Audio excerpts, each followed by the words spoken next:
Spiky Bits. Hey everybody, MBG here today with a look at the newest White Dwarf for January 2014. Of course, this is the eagerly anticipated Tyranid, I guess, preview issue. It's also got some, it's got a little bit of fantasy content in it, and also a few little tidbits from the studio. Some previews of some new Forge World miniatures as well. Jervis Johnson returns along with Jeremy Vitok to say nifty things about the hobby, and Jervis has a lot to say about fantasy. There's also a Tyranid battle report, because they're the new ones, and of course they're playing Tau, which also seems to be a very hot Xenos army right now. So let's take a look at it. As per the norm, it's about a 150-page issue, and of course about a third of it is the normal, hey, new stuff, ooh, shiny, buy it. But that's okay, because that's kind of why we buy it anyway. So there you go. So here's the table of contents. Basically, you've got the new release section, which obviously takes up about a third of the magazine, and then you get to an Army of the Month feature, which was pretty good. The battle report, like I said, Citadel Hall of Fame, pretty interesting inductee, the Tech Marine by Juan Diaz, also a favorite of mine personally. Parade ground in the U.S., showcasing a lot of the armies that I guess made it to the championship weekend over at the Battle Bunker in Memphis. And then the paint splatter section is actually pretty good. It shows a lot about batch painting and speed painting Tyranids, along with how to do the carapace, the streaking of the armor and things like that. It was a very good one, and I was super impressed with it. And what else was there in here? Oh, just the stuff in the back for the studio. So here's the new releases and all of their HD glory, I hope, by the camera here. And obviously the Harpy model there, one of the big ones. According to the battle report, I guess it was vector striking at strength 8, so I guess it's strength 8 normally, which seems to be pretty good in a monstrous creature, of course.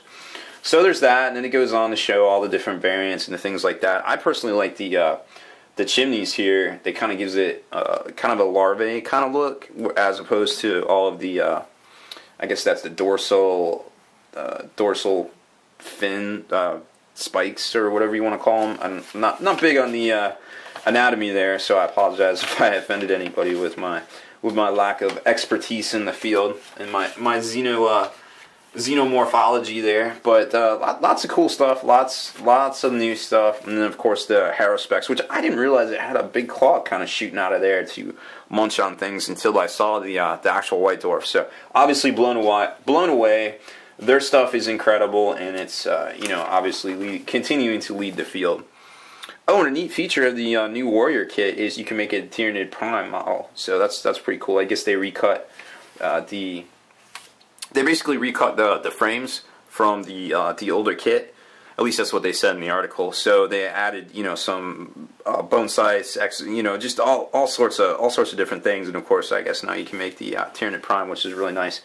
And the artwork by Raymond Swaland, I think is how you say his name. I'm not exactly sure. I think he's a Spanish man, and obviously they have certain nuances in their names. I'm not exactly sure if I mispronounced it. I greatly apologize.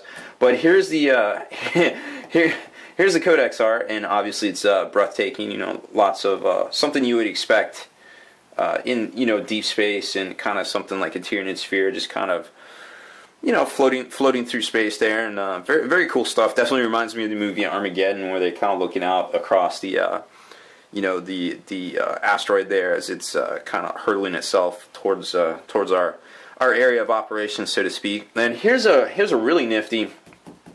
This is a really nifty piece of art here, where it basically shows a full-on infestation, and of course all of the atmospheric changes, of course, that something like that would bring about, which is pretty crazy looking and very spectacularly breathtaking at the same time, and semi-scary, I suppose, if you want to get down to it. So it's just a Codex Tyranids preview there. It kind of gets into it, which has been all over the internets for about the last 2 months now. Here is the Fire Raptor gunship by Forge World. It's a new release. It's been out, I don't know, about a month now or so. I haven't got mine together yet, which really sucks, because I really like this model. It's just pretty awesome looking. It blows away the Storm Eagle gunship. I don't know what it is about it. It's just something about this kit. I really love it. And the two independent firing turrets along with the Iron Warriors paint scheme here, and I guess this is Sons of Horus paint scheme here. It's just pretty good looking. I mean, this is an amazing kit, and I'm sure it's going to be a fan favorite for many, many years. And seeing this paint job just makes me want to go home and work on it like right now. And then, of course, here's your full release listings for the newest release here in January. Tyranids, of course. Army of the Month features Christian Bryan's Angels of Death, which, if you're kind of into the history of 40k, you'll remember that the Angels of Death was actually a second edition codex, which combined Dark Angels along with Blood Angels as one cohesive book, which is really interesting to see that he did this here. He took both of those chapters and then used the reds with the greens to tie them into the Blood Angels. I actually didn't notice it at first. I was like, Angels of Death, I remember that. And then I looked close and I was like, wait a minute, what? And it ties together so flawlessly that from a hobbyist standpoint, and kind of having that flashback to the mid '90s when second edition was all the rage it's pretty cool to see, and I'm sure this guy definitely remembers it as well, and it's it's really neat to see. It's a very good article. It's about 8 pages long, and it's full of good stuff. Jervis Johnson's corner, where he talks about fantasy and gives some nifty I don't know, heirloom tables, I guess. There's always cool stuff to see for fantasy, and I wish I played it more, but I have not played it since the first week that 8th edition dropped, and it's kind of sad, but I mean, you just can't do it all, I suppose. I don't know. What can you do? Here's the battle report. The last stand at Turin. I guess that was actually kind of a famous thing way back in the day. But anyways, it's a little play on words there if you're into the English-France rivalry. So you've got all these Riptides here, basically Riptide monstrous creatures making a last stand against Tyranid monstrous creatures, and they also included a fatty barbed Hierodule into the list, using it as in the heavy support slot, which is kind of interesting because there's 1, 2, 3, 4, 5 heavy supports. I don't know what that's about. That is more than 3. So I don't know how that works with the new book. And it goes into some of the codex powers, rolling them. Some things kind of seem like normal, like Warp Blast, Strength 10, obviously normal from the old book. Catalyst, Feel No Pain, which gives it to the squad, and something within 12 inches. Also kind of new, but kind of old altogether. Venom Throats given in cover saves. Also kind of cool. They also talk about the Harpy doing a Vector Strike at Strength 8. So a few things to be gleaned from the battle report, but not too much crazy stuff. Obviously, we'll have to all get the codex here this Saturday. Blanchitsu, another article that's definitely a fan favorite, where he's going over some more of his Adeptus Mechanicus, little army warband kind of stuff. Very, very cool things. And I actually have a White Dwarf from 1988, believe it or not, and I'm going to be doing a video review of it. And it's funny because he was the art director back then, and in the back of where he was basically explaining normal hobby stuff that we all take for granted these days with the internet and things like that, there's actually a section entitled Blanchitsu. 25 years ago, 1988, John Blanche is the man, and he has been around in this, and he has been ingrained, if not entrenched into the hobby for so long that, the hobby just basically, the 40k hobby at least, on many levels definitely reflects his look and feel, and that's it's good to some people and bad to some people, but it is what it is, and it's definitely something that we've all come to at least expect, if not tolerate, I guess, in from some people. The Armies on Parade section for USA Part 2 was the basically the championships, and that were happening in out in the battle bunker out in Memphis. So that whole thing is right here. Fan favorite Dave Taylor, of course. Showing off his Adeptus Mechanicus army. His stuff is always pretty much amazing, and he's definitely a hobby idol to me, at least. I've been following him for many, many years. And there's a whole ton of entries in here. All of them really cool stuff. This Helldrake and these guardsmen holding back the plague zombies trying to burst through the door here. A little Blackhawk down sniper right there is pretty cool to see. So lots of good stuff in here in the Armies of Parade section.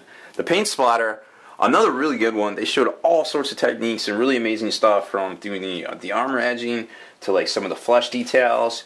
And then there's what was it? Doing the batch, yeah. So doing the batch painting your Tyranids, because let's face it, you're gonna need a ton of these guys. Very cool stuff. Definitely, almost worth the price of the, almost worth the price of the magazine right there, because it's good stuff. In the design studio section, there was a few more things about Tyranids, but I really like this little going from smallest to biggest on the on the Tyranid bioorganism chart threat matrix, so to speak. Pretty cool stuff. Oh, and then to get into a little thing about the exocrine, where the gun is actually the what is it, I guess the little Tyranid creature is the symbiote, and this is the thing in charge here, and it's basically the driving force to the to the monster, which is kind of interesting to see. And there was also that for the Tyrant effects as well. This was a pretty cool piece of art where basically the Haruspex is basically chomping on a Ultramarine. I guess you got a little too close there. Sorry, buddy. And then for Forge World, they kind of previewed the Mechanicum Myrmidons, which are some big scary mans for that army. I was actually really interested to see what these would look like, and they definitely did not fail to impress there. Big crazy dinosaur looking thing. The Legion Sicarian Venator is already out. I think I did a video unboxing of that already, so definitely check this channel. Oh, and speaking of which, here is Raymond Swalland, I guess his name is. Again, apologize if I pronounced that wrong. Where they just basically show off. He does all the cover art for 40k and a lot of stuff for the Black Library as well. This was actually the art for Blood Gorgon, I believe. It was a novel, I guess about 2 years ago or so. I don't remember seeing the Eldar art before the Codex came out. So he's a very talented artist. He also does magic cards and things like that. So it's always cool to see that kind of talent. And then in the back is just basically a big overview of the Swarm Lord being protected by some Tyrant Guard and some of the new releases there in the background. So pretty cool issue. It's definitely worth it just for the paint articles alone. And if you're into Tyranids, obviously you want to see those guys as well. So that's pretty much it for this one. Make sure you stay in the trenches. Subscribe to this YouTube channel here. We're always doing fun and exciting giveaways. I think there's one going on right now, as a matter of fact. Check out the blog.spikybits.com, and listen to our podcast, forgethenarrative.com. Spiky Bits.